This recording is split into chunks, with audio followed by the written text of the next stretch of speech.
둥둥 수요 특강 달을 가리키다. 매주 수요일 함께하는 코너입니다. 달을 가리키다. 달은 하나인데 달을 가리키는 손가락은 참 많습니다. 여러 종교의 진리의 말씀들은 서로 다르게 표현되어 있지만 그 본질은 다르지 않겠죠. 종교가 밖으로 드러낸 상징물들이 중요한 것이 아니라 그것이 가리키고 있는 종교의 본질인 사랑과 자비와 은혜를 올바른 눈으로 바라보고자 마련된 시간입니다. 우리 인류 역사를 돌이켜보면 수많은 종교적 사건들이 많았습니다. 이런 종교적 사건들에 대해서 우리가 오해하고 있는 부분은 없을까요? 각 종교의 사건과 인물에 대해서 깊이 있게 살펴보고 그것이 가리키고 있는 의미는 무엇인지 종교의 본질을 알아가는 시간입니다. 전 대광고 교목이자 현재는 종교 전문 작가로 활동하시는 류상태 선생님과 함께 이야기 나눠보겠습니다. 선생님 어서 오십시오. 네, 안녕하세요. 예, 선생님과 함께 매주 수요일 이 시간 달을 가리키다 코너에서 서양 종교의 인물과 사건을 주제로 이야기 나눠보고 있습니다. 올해가 벌써 3주밖에 남지 않았습니다. 이제 연말이 되면 기독교에서는 그 예수의 생일인 크리스마스를 기념하는데 네. 오늘부터는 이 기독교의 인물 예수에 대해서 알아보는 시간을 가져보려고 합니다. 예.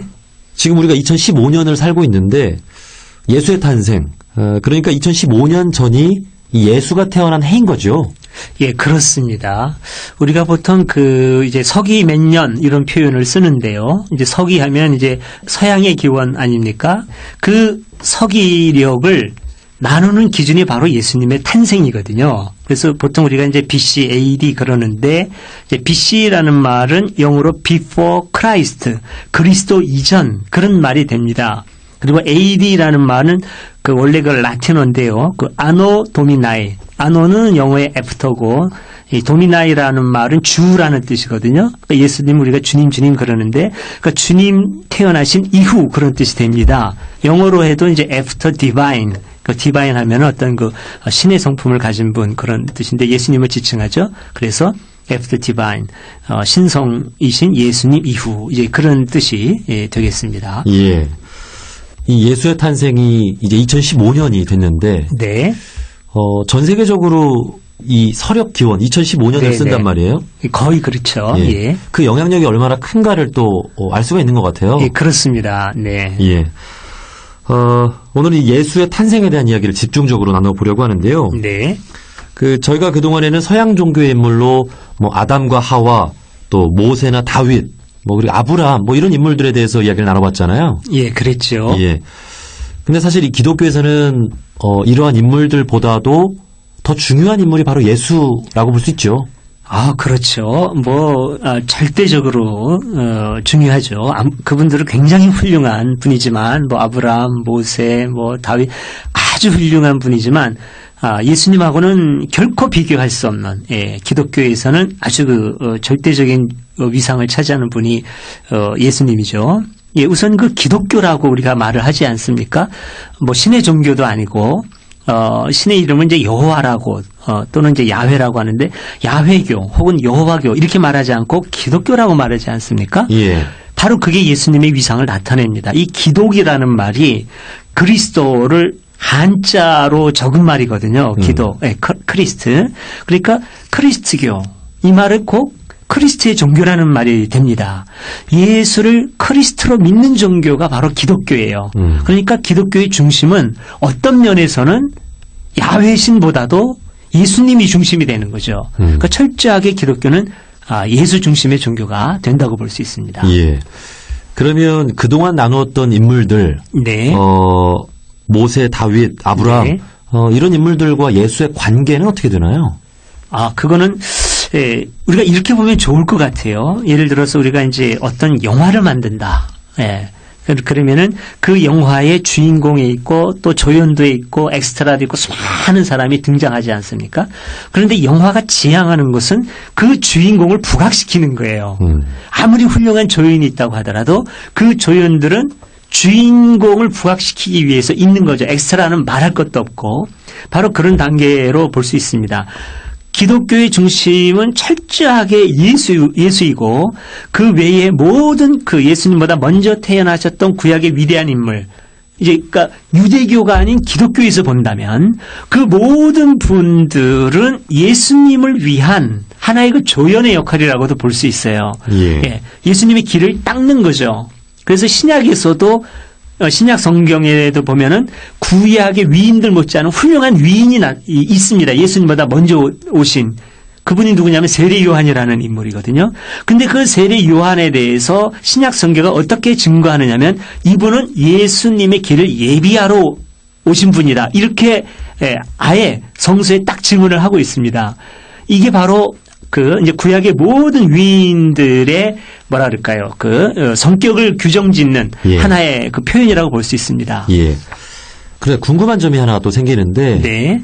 그 전에 과거에 대한 인물들 이야기를 나눌 때 네네. 그 선생님께서 이 아브라함이 서기 전 2000년 전의 인물이고 그렇죠. 또 다윗은 1000년 전의 인물이고 그렇습니다. 그리고 나서 1000년 뒤에 예수가 온 거잖아요. 그렇죠. 예. 그럼 이들과는 어떤 네. 뭐 조상과 후손의 관계 네, 그런 네. 것도 있는 거 아닌가요?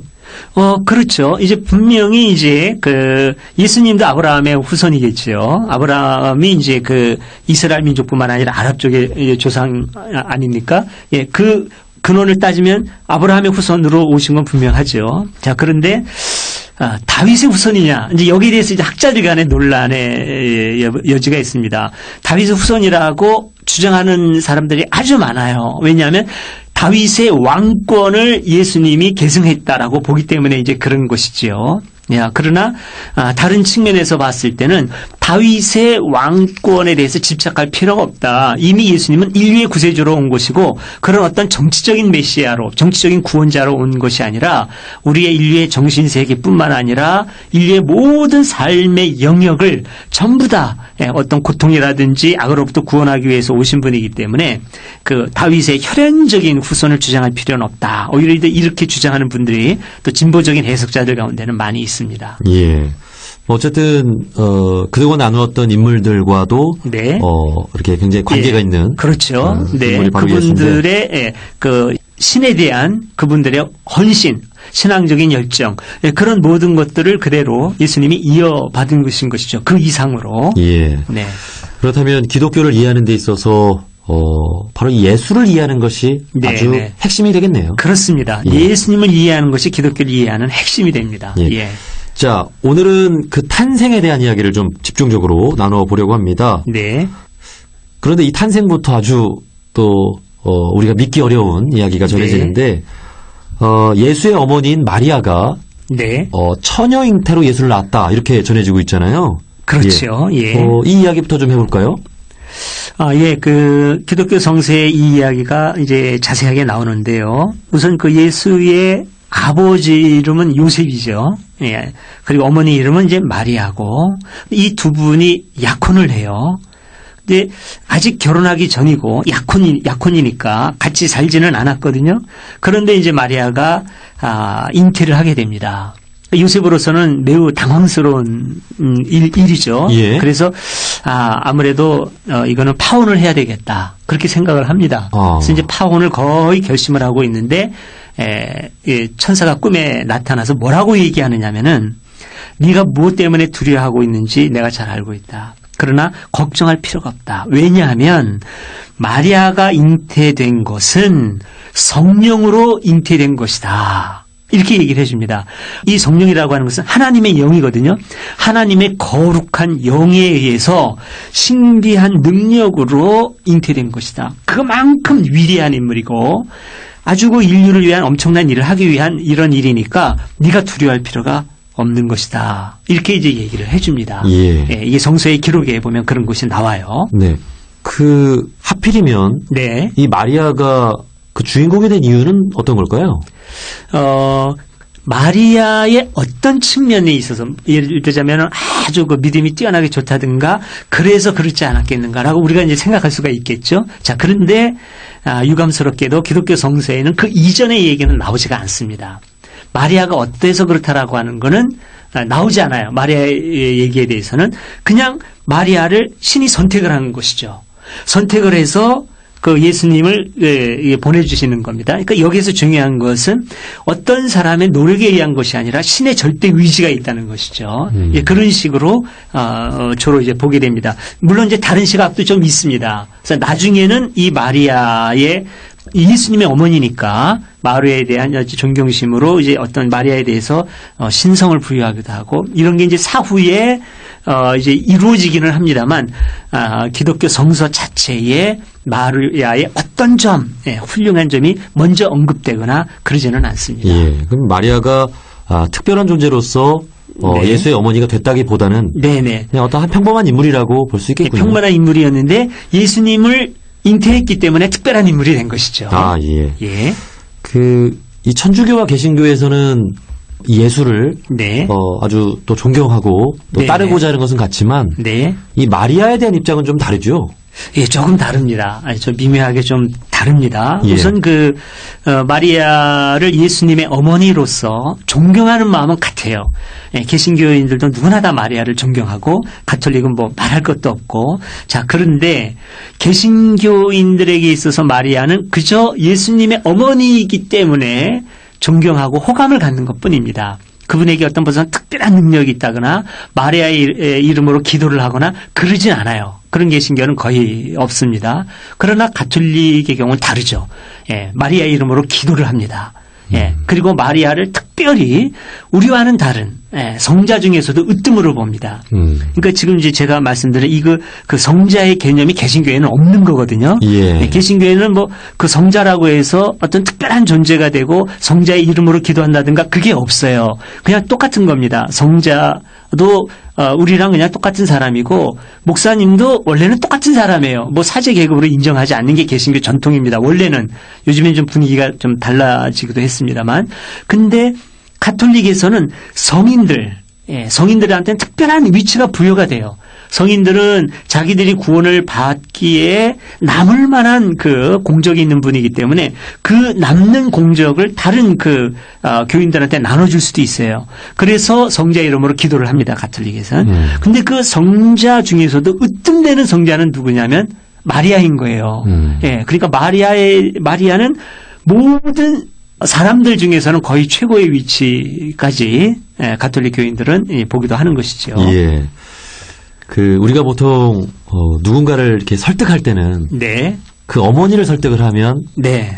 큰 도움이 되잖아요. 그렇죠. 예. 네. 이 예수님에게 있어서 또 중요한 인물이 이 마리아였던 만큼 네네. 또 그를 통한 기도가 이렇게 통할 수 있도록 그런 네네. 마음을 전하는 게 아닌가 싶기도 하네요. 예. 그런 흐름이 가톨릭에서는 있는 것이죠. 예. 자, 어쨌든 이렇게 예수란 인물은 아주 놀라운 그 탄생 설화를 이렇게 전하고 있는데, 이렇게 처녀 잉태로 태어났다 하는 설화를 이렇게 들으면서, 예. 사실 이런 이야기들은 뭐 곳곳에서도 전하고 있잖아요. 그렇죠. 예. 뭐 꼭 처녀 탄생이 아니라고 하더라도 어떤 그 뛰어난 영웅이 아주 그 특별한 아주 비범한 방법으로 태어났다는 이야기들은 많이 곳곳에 나옵니다. 뭐 우리나라 당군 신화만 하더라도 우리 시조라고 하는 당군이 그냥 평범하게 태어나지 않지 않습니까? 하늘의 아들로 태어나거든요. 하늘, 천자이신 하늘님이신 그 환희께서 아들을 보내죠. 그래서 그 환웅이 그 태백산에 오셔가지고 우리나라에 있는 그 태백산이 아니라 이제 전설상의 그 태백산이죠. 아주 하얀 그런 흰눈으로 덮인 큰 산에 내려오셔가지고 또 이제 그 고미에 이제 변한 웅녀와 결혼을 해서 당군이 태어나시지 않습니까? 이거는 아주 어마어마하게 한 어떤 그 하늘의 기운을 받고 태어났다. 예, 그 다음에 옛날에 곰, 호랑 이런 짐승들은 엄청난 힘이 가진 능력의 존재였거든요. 그런 능력을 가진 분이 우리 조상이다라고 하는 어떤 그런 그 의식이 반영이 된 것이죠. 예. 바로 그런 거. 그 다음에 또 이제 고구려를 세운 동명성왕, 그 주몽 아닙니까? 그분의 탄생도 아주 그 신기한 것으로 기록되어 있습니다. 아예 그 광개토대왕비에 보면 그런 기록이 있거든요. 그의 부친은 하늘신의 아드님이며 모친은 물신인 하백의 따님이다. 아래서 깨어 세상에 내려오니 태어나심에 성스러운 덕이 있었다. 이런 기록이 있습니다. 또 우리 신라의 시조인 박혁것에도 아래서 태어나지 않습니까? 그러니까 이런 모든 것은 아주 뛰어난 위인, 어떤 나라를 건국했다든가 이제 그런 뛰어난 위인들에게 존경의 의미로 뭐랄까요, 바치는 그런 일종의 서사시가 이제 내려오면서 형성된 거다 이렇게 볼 수가 있겠습니다. 예. 이렇게 영웅들은 탄생부터 놀라운 네. 이야기를 전하고 있는데 뭐 이런 부분들은 또 이웃 종교에서도 찾아볼 수가 있잖아요. 그렇죠. 뭐 예를 들면 불교의 석가모니 부처님은 뭐 네. 태어나자마자 7걸음을 걸었다. 예, 그렇죠. 뭐 이런 이야기가 있고 네. 혹시 이슬람교의 무함마드도 네, 네. 그런 탄생설화가 있나요? 무함마드의 경우에는 탄생설화는 없습니다. 왜냐하면 이슬람교가 기독교와 다른 점이 알라 외에 어떤 존재에게도 신의 성품을 부여하는 것을 거부해요. 예. 무함마드에게도 신의 성품을 부여하는 걸 거부합니다. 예수님도 마찬가지고. 그러니까 예수님도 위대한 선지자를 존경해요. 무슬림들은. 그러나 결코 신의 아들이라고 하는 데는 동의하지 않습니다. 그럼 무함마드는 어떠냐? 무함마드도 마찬가지죠. 신의 성품 없습니다. 예, 결코 똑같은 없어요. 인간이다. 똑같은 인간이에요. 그래서 무함마드에게는 탄생설화가 없어요. 그러니까 심지어는 예수님에 대해서 예수님이 행한 기적까지는 다 인정합니다.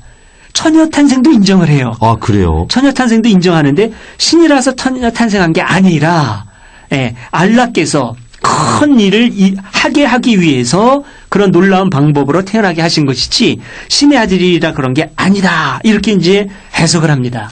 여러 가지 기적 예수님은 행했다고 봐요. 근데 무함마드는 그런 기적을 행하지 않은 걸로 봅니다. 역할 구분을 딱 해요. 예. 무함마드는 그런 기적은 하지 않고 다만 마지막 예언을 한 분이다. 이렇게 합니다. 그래서 아예 그냥 이렇게 문자적으로 누가 위아래다라고 구분 짓지는 않지만 무슬림들의 의식 속에는 예수님보다는 무함마드가 더 중요한 예언자로 되어 있는 것이죠. 예수님 같은 기적은 못했지만. 예. 그런데 이슬람교에서도 이 예수가 태어난 과정이라든지 네네. 또 여러 행한 기적들을 믿고 믿습니다. 그 기적을 믿어드려요. 예, 무함마드는 뭐 그런 기적들이 없고 없어요. 예. 그렇다면 예수에 대해서 더 신비함을 갖고 더 믿게 될 수도 있지 않나요? 근데 그거는 이제 철저하게 이 이슬람이라는 종교 자체가 신격화에 대해서는 굉장히 철두철미하게 그게 돼 있는 거죠. 의식이 돼 있는 거죠. 그러니까 예수님에 대한 어떤 신비감 같은 것도 있을 수 있어요. 그런데 그 신비감은 어디까지나 예수 자신의 능력이 아니라 알라로부터 온 거라는 거죠. 그 의식이 철저한 거예요. 알라가 능력을 거두면 예수는 아무것도 아닌 거예요. 이슬람의 의식 속에. 이제 그런 게 있고 또 하나 이제 지금 예수님에 대한 신비감이 많이 이제 이슬람 교인들에게서 떠나간 중요한 이유는 뭐냐면은 예수가 기독교인들에 의해서 신격화됐거든요. 이거는 알라에 대한 배반으로 보는 겁니다. 기독교의 타락으로 보는 거예요. 이슬람교에서는. 근데 예수님에게 자신에게 책임이 있는 건 아니지만 어쨌든 예수님으로 인해서 기독교라는 종교가 탄생했으니까 그에 대한 심적 거부감이 또 있는 것이지요. 그래서 예수에 대한 존경심이 없지 않으나 결코 무함마드에 필적하거나 그러지는 않아요. 무함마드가 절대적인 존재인 것이고 그 절대적인 존경심 때문에 오히려 요새는 이제는 결과적으로 신성시하는 측면이 있어요. 신성시해서는 안 되는데 너무나 원래 그렇거든요. 존경심이 깊어지면은 신성화하는 측면이 좀 있는 것이거든요. 그래서 탄생설화는 없는데 재미있는 거는 무함마드가 승천설화는 있습니다. 승천설화는 있어요. 그래서 지금 예루살렘에 가면은 예루살렘 성전터에 바위돔 황금돔이 있거든요. 왜 이슬람교가 황금돔을 거기에서 세웠느냐면 바로 그 자리가 아브라함이 기독교에 의하면 아들 이삭을 이슬람교에 의하면은 이스마엘을 신에게 제사 드리려고 했던 장소라는 거예요. 그런데 거기에서 무함마드가 승천했다고 이분들은 생각을 합니다. 이슬람교인들은. 그래서 거기에 이제 3대 성지가 된 거죠. 네, 이런 승천설화는 갖고 있습니다. 예. 이렇게 각 종교마다 이 성인들 또 영웅들은 놀라운 탄생설화를 전하고 있는데 사실 이러한 것들을 그대로 믿어라 라고 해서 믿는 것은 조금 어리석어 보이기도 하고 믿기가 쉽지가 않잖아요. 그렇죠. 그러니까 저희가 이 코너가 바로 달을 가리키다잖아요. 그러니까 이러한 이야기들이 전하는 그 뜻이 있을 것 같아요. 그럼요. 그러니까 이제 중요한 게 지금 이제 우리가 탄생설하다, 승천설하다 이런 표현을 쓰지 않습니까? 이 설하라는 얘기는 이야기라는 것, 전해 내려오는 이야기라는 뜻이거든요. 그러니까 이거는 경전에 담겨있는 이런 신비한 이야기는 이건 어디까지나 설하지. 이걸 사실로 이해하면은 굉장히 곤란한 여러 가지 문제가 발생을 하게 됩니다. 예. 예를 들어서 지금 이 탄생설화에 지금 문제가 되는 게 예수님의 탄생에 이제 동방박사들 얘기가 나오고 그러지 않습니까? 근데 동방박사가 찾아와서 예수님한테 가서 경배드린다고 하니까 그때 당시의 왕이었던 헤롯이 당황을 하게 돼요. 그래서 야, 이러면은 내가 왕인데 예수님이 뭐 왕이라고 하고 왕이 태어나셨다고 하고 경배한다고 그러는데 그러면 내 나라가 위험하겠다. 그래서 예수를 죽이려고 하거든요. 그래서 또 천사가 나타나가지고 피난을 가라고 얘기를 해줘요. 그게 정서에 다 기록이 되어 있습니다. 이렇게 되니까 이제 그 위협을 느껴가지고 헤롯이 무슨 짓을 하느냐면은 베들레헴 근처에 있는 2살 이하의 어린아이들을 전부 다 죽이는 얘기가 나와요. 예. 자, 근데 이게 우리가 설화라고 이거를 받아들여야 해석이 되지 실제 사실이라고 하면 해석이 안 됩니다. 그때 당시에 2살 이하의 어린아이를 죽이는 그런 일들이 벌어졌다면은 한 도시 전체를 죽이는 일을 이거는 굉장히 큰 사건이 됩니다. 이거는 로마 당시 세계의 지배자인 로마 사람들이 아주 꼼꼼하게 기록에 남기거든요. 기록에 남았어야 돼요. 그럼 기록이 안 남았다고 치더라도 신이 결국은 이런 일을 야기한 길이지 않습니까? 신이 직접 죽인 건 아니라고 하더라도. 그러니까 예수의 탄생으로 인해서 네. 모든 아기가 죽는다면. 그렇죠. 베들레헴 근처에 이거는 굉장히 문제가 되는 거죠. 이건 전능한 신일 수도 없고 사랑의 신일 수도 없는 게 되는 거예요. 그러니까 오히려 이거를 사실로 믿으면 굉장한 문제가 발생을 합니다. 이거는 설하고 여기서 주는 의미가 뭐냐 이걸 우리가 읽어야 되는데 이거는 이렇게 예수님의 탄생은 우주적인 사건이에요. 전 세계적인 사건이에요. 모든 인류가 기뻐할 만한 아주 중요한 사건이다. 예, 위대한 탄생이다. 그 의미를 읽는 게 중요하다는 것이죠. 네. 네. 그 예수의 위대함을 전하기 위한 네, 네. 그런 아주 놀라운 어떤 기적적인 이야기들을 이렇게 만들어낸 거네요. 그렇죠. 네, 네, 네. 아주 그 이야기를 사람들에게 아주 극적으로 전하기 위한 장치인 것이죠. 예. 지금 방금 동방박사 이야기를 해 주셨는데. 네네. 조금 더 자세하게 좀 만나볼까요? 네네. 그러니까 이 동방박사 이야기도 동방박사가 누구냐 이걸 갖다 막 연구하는 사람들이 많이 생겨요. 예. 네. 그러니까 이제 예수가 탄생을 한다고 하니까. 네. 이 동방박사라고 하는 사람들이 찾아왔다는 거죠? 그렇죠. 예, 그 네, 얘기를 좀 자세히 좀 해볼까요? 예, 그러니까 동방에서 박사들이 찾아왔다 이렇게 돼 있어요. 그러니까 동방이라고 하는 지역은 아마 메소포타미아 지방이라든지 이쪽 지방을 말하는 거겠죠. 거기에서 예수님의 탄생을 알고 경배하기 위해서 찾아왔다는 것은 뭘 의미하느냐면은 예수님이 유대인만의 메시아가 아니라는 거예요. 우선. 이게 바로 신약시대의 관점이죠. 구약 성서, 예, 이게 기독교에서 말하면 구약 성서고 이제 유대교에서는 히브리 성서인데 히브리 성서는 철저하게 유대 중심으로 이제 쓰여져 나가거든요.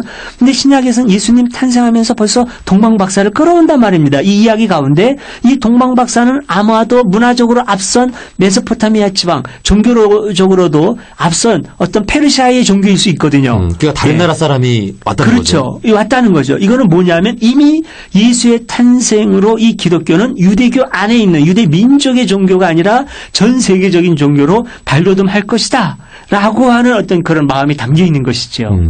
예. 네. 이 동방박사 이야기를 들으면서도 네. 그 티베트 불교에서도 이와 비슷한 이야기가 있잖아요. 네네. 이 새로운 달라이라마를 맞을 때 네네. 이 달라이라마의 화신인 아이를 찾으러 그 고승들이 가는 예. 그런 이야기도 있는데 좀 비슷하다고도 볼 수 있겠네요. 예, 그렇습니다. 이제 티베트 불교, 이제 불교죠. 티베트 불교도 이제 대승불교고, 이제 티베트 불교를 소승불교를 아는 분도 있는데, 티베트 불교는 대승불교입니다. 그래서 이 대승불교, 티베트 불교의 지도자가 달라이라마예요. 예. 종교 지도자일 뿐만 아니라 정치적인 문제까지도 통과한 이 지도자가 달라이라마인데, 근데 대승불교에서 이제 중요한 개념 중에 하나가 이제 환생 개념이거든요. 특히 티베트 불교에서는 그렇습니다. 그래서 달라이 라마는 다른 인물들이 계속해서 역할을 맡는 게 아니라 그 달라이 라마가 환생을 한다는 거예요. 환생을 해서 다시 다른 달라이 라마로서 역할을 한다는 것이죠. 그러니까 중요한 건 달라이 라마가 돌아가시면은 누구로 환생하느냐를 찾아야 돼요. 그리고 그 후계자가 다시 역할을 계승하는 겁니다. 그래서 이제 그 고승들이 전에 달라이 라마가 했던 행적들의 흔적을 환생한 달라이 라마, 어린아이겠죠. 그 어린아이에게서 찾아내요. 예, 그런 작업을 거치게 됩니다. 그래서 이 인물이 이 어린아이가 전에 달라이 라마께서 환생한 어린아이다라고 하는 어떤 확증을 찾아내기 위한 노력들을 많이 하는 것이죠. 예. 네, 이번 달라이 라마도 지금 아마 14회 달라이 라마인가 그럴 겁니다. 예. 그런 과정을 다 거쳤고요. 이 역시도 네. 아주 놀라운 이야기인데. 네, 네. 예. 이런 것들은 또 우리가 어떻게 바라보면 좋을까요? 이런 부분은 참 종교의 독특한 면이고 신비한 측면입니다. 그래서 다른 종교인은 제가 말하기는 굉장히 좀 예. 거북한 측면이 있어요. 왜냐하면 저는 이제 기독교인이고 이제 불교의 연기설에 대해서는 절대적으로 긍정을 하고 존중을 합니다. 그 연기설은. 그리고 이제 환생이라고 하는 것도 이제 연기에 의해서 나타나는 이론이거든요. 그런데 저는 이제 환생설까지 긍정하는 입장은 아닙니다. 그거는 이제 어떤 뭐랄까요? 정신적인 교감일 수는 있고. 그래서, 이걸 제가 말씀드리기가 좀 조심스럽지만은 달라이 라마의 인격이 그대로 환생이 됐다기보다는 그 달라이 라마가 갖고 있던 영역, 어떤 영적인 에너지라고 해도 좋아요. 그 영적인 에너지를 받은 그 인물을 선택한 거로 저는 해석하고 싶은데, 기독교인인 제가 이렇게 단정 지을 수는 결코 없는 겁니다. 종교에는 깊은 신비가 있기 때문에 다만 저는 이제 그렇게 본다고 하는 저의 관점을 말씀드릴 수 있을 뿐이지요. 예. 그리고 그런 영적인 신비함이 네. 새로운 아기에게서 나타나기를 바라는 마음도 네네. 아마 그 안에 담겨 있을 것 같아요. 예, 그렇겠죠. 예. 네. 우리 크리스마스를 얼마 앞두고 예수의 탄생에 대해서 이야기를 나눠보고 있는데 처녀 잉태로 태어난 이야기, 네. 또 이 예수의 탄생을 예언한 이 동방 박사들이 찾아왔다는 이야기까지도 만나봤습니다. 네. 그리고 또 의미가 있는 이 예수의 탄생 중에 하나가 마굿간에서 태어났다는 이야기도 있잖아요. 네네. 예. 그것도 우리에게 주는 의미가 좀 있죠. 네, 그렇지요. 아마 이제 그 설화를 만드는 사람들이 아마 여러 가지 의미를 담겠죠. 그 설화 안에다가. 근데 마국간이 가진 의미가 무엇일까를 우리들이 좀 생각해 본다면, 이거는 이제 해석이죠. 기독교 성서에 마국간에서 태어난 것은 이런 의미가 있다, 이렇게 나와 있지는 않아요. 근데 이제 해석을 해 보자면은 예수님이 오셨을 때 예수님의 주요 관심사가 뭐냐면 가난한 이웃들, 어려운 이웃들, 지배계급이 아니라 피지계급, 고통받는 보통 사람들, 서민층, 민중, 이런 사람들이었거든요. 그 사람들의 삶의 자리를 높여주고 아픔을 싸매어주고 행복을 주고 그런 데 관심을 갖고 계셨거든요. 그러니까 예수님의 태어남 자체를 아주 어려운 비천한 가운데 태어나는 것으로 그래요. 그러면서도 그것뿐이면은 안 되기 때문에 어떤 그 신적 권위를 또 부여하죠. 그래서 동방박사 이야기도 끌어오고 또 목자 얘기도 있거든요. 목자들이 경배를 하고 그런 가운데 천사들이 예수님의 탄생을 증언을 하죠. 예수님이 태어나서 하늘에서는 큰 기쁨이 있고 또 이 세상 사람들에게는 큰 평화가 임할 것이다, 이런 얘기도 해요. 이런 놀라운 어떤 그런 그 하늘의 축복이 있지만 정작 태어난 것은 마국간에서 태어나셨다, 이런 왕궁이 아니라 이것은 뭐냐면 예수님은 결코 가진 사람들을 위해서 아주 권력이라든지 명예라든지 부를 가진 사람들의 어떤 대변자로 오신 것이 아니라 그런 사람들에게 의해서 고통받는 어려운 사람들을 끌어안기 위해서, 가난하고 힘든 사람들을 끌어안기 위해 오신 예수님이다라고 하는 것을 표현하는 하나의 그 설화적 장치였다, 이렇게 보는 것이 좋겠습니다. 예. 오늘 선생님과 함께 예수의 탄생에 대한 이야기를 나눠봤는데, 네. 기독교를 이해하는 데 있어서 예수를 이해하는 것이 핵심이 되고, 그렇습니다. 오늘 예수의 탄생을 이야기하면서 그 놀라운 이야기의 뜻이 무엇인지, 네. 오늘 이 달을 가리키다 코너에서 또 제대로 알 수 있는 시간이 됐던 것 같습니다. 네네. 예. 이웃 종교인분들이 이 기독교를 이해하는 데 있어서 아주 놀라운 기적적인 이야기들을 네. 어떻게 바라볼 수 있을지 네네. 쉽게 풀어서 또 설명이 네. 된 것 같아요. 네, 예. 그렇습니다. 예. 오히려 기독교인들에게는 어려운 문제지만 이웃 종교 분들에게는 아주 명확하게 말씀드릴 수가 있습니다. 분명히 성서의 언어 또 종교의 언어는 기본적으로 고백의 언어지 이게 객관적 사실의 언어, 과학의 언어가 아니거든요. 그러니까 기독교 성서에 등장하는 어떤 기적적인 거라든지 비합리적인 그런 부분 때문에 혼선을 일으킬 이유가 없습니다. 그건 그때 당시 사람들이 인식한 거고 중요한 건 기본 뜻이 뭐냐. 예, 그 예수님의 오신 기본 목적이 뭐냐. 바로 그런 것들, 어려운 이웃들을 품어 안아주시는 예수님. 예, 그렇게 따뜻하게 이해하면 기독교를 보다 명확하게 이해할 수 있을 것 같습니다. 예. 결국은 이 탄생설화가 전하고 있는 것도 네. 사랑임을 그렇습니다. 알 수가 있습니다. 예. 네, 그렇습니다. 자, 오늘 기독교를 또 깊이 있게 이해할 수 있는 시간을 가져봤습니다. 지금까지 전 대광고 교모기자, 현재는 종교 전문 작가로 활동하시면서 소설 콘스탄티누스, 신의 눈물이라는 책의 저자이신 류상태 선생님과 함께 이야기 나눠봤습니다. 선생님 오늘 좋은 말씀 고맙습니다. 네, 감사합니다.